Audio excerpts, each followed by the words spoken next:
I'm John Weidner, and I graduated from Bishop Hartley High School in 1974, and we are celebrating our 50th reunion this week. I was asked to talk about possibly a favorite memory or favorite teacher. And we had many wonderful teachers and coaches while we were at Hartley, but the teacher that I'm most grateful for is Sister Ruth Sutkamp.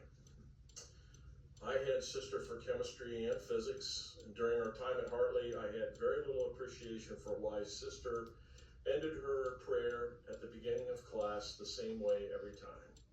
Lord, grant us your greatest gift, peace of mind. 50 years later, I still hear her prayer and wonder at its power. Sister Ruth passed along to heaven on March 9th, 2012. One of her obituaries contains this remembrance from a former student. She was the best at tough love we didn't appreciate until later. She was my favorite teacher. Now that's not my quote, but I would not say it any differently.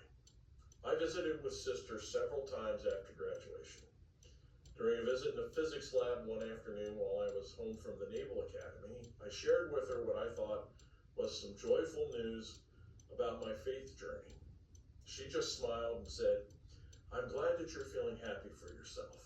Tell me, what have you done for God lately?" She really knew how to knock the selfishness right out of a person. Sister taught at Hartley from 1959 until 1978. Her obituary writer says that Hartley was very special to Sister Ruth and that her students, especially the boys, sensed her complete professionalism as well as her great concern for them. Her obituary writer goes on to say that Sister Ruth gave herself a private award in, quote, the art of explaining scientific principles, unquote.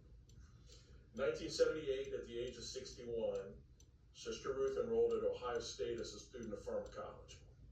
She was responding to a need in a convent at Mount Notre Dame in Cincinnati. My brother Carl was her ride up to campus and back for 2 years as she took pharmacy courses. Carl says that they did not talk much over those 2 years because Sister slept through the whole ride up to campus in the morning and then again on the ride back home in the afternoon.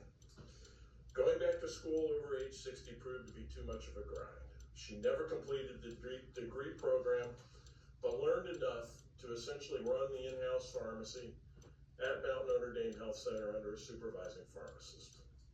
I visited with Sister twice or 3 times while she was in Cincinnati. In addition to running the pharmacy, she spent time caring for the older sisters. She read to those whose eyesight was failing, and she trimmed toenails and tended to the other foot care needs of the oldest and frailest.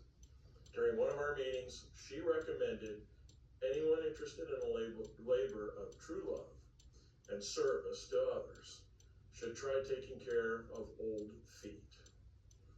Her obituary writer says that name Ruth means one who is satisfied and fulfilled. She says Ruth was well named for her life, was a living example of her name. Sister Ruth was a wise and wonderful woman. I continue to pray that we may be blessed as she surely was with God's greatest gift, peace of mind. Thanks.